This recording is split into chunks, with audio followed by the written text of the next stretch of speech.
एक किसान की जिसके पास एक सोने की अंगूठी थी। एक दिन वो किसान ऐसे ही अपने खेत में किसी काम से जाता है तो उसकी वो जो सोने की अंगूठी थी वो उसकी उंगली से निकलकर खेत में कहीं गिर जाती है। अब जब किसान को ये पता चलता है तो वो बड़ा परेशान हो जाता है और अपनी उस सोने की अंगूठी को खेत में ढूंढने लगता है। सुबह से दोपहर हो जाती है लेकिन वो अंगूठी उसे कहीं नहीं मिलती। तभी उस किसान की नज़र थोड़ी दूरी पर एक चूहे पर पड़ती है जिसके हाथ में उसकी वो सोने की अंगूठी थी। अब जब तक वो किसान उस चूहे तक पहुंचता, वो चूहा उस सोने की अंगूठी को निगल लेता है और फौरन अपने बिल में घुस जाता है। किसान ये देखकर और भी ज्यादा परेशान हो गया। उसने तुरंत एक चूहे पकड़ने वाले को बुलाया। जब चूहे पकड़ने वाला आया तो उसने बिल के पास जाकर उस चूहे को बाहर निकालने की कोशिश की।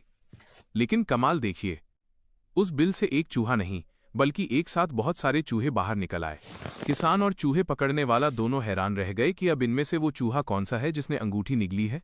तभी उस चूहे पकड़ने वाले की नज़र एक ऐसे चूहे पर पड़ी जो बाकी चूहों से बहुत दूर अकेला खड़ा हुआ था।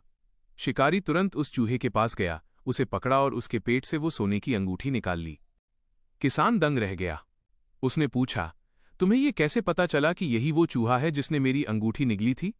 तभी वो चूहे पकड़ने वाला मुस्कुराते हुए कहता है, जब एक स्टूपिड इंसान अचानक से अमीर बन जाता है ना, तो वो खुद को दूसरों से अलग कर लेता है और अपने आप को बाकी लोगों से ऊपर समझने लगता है।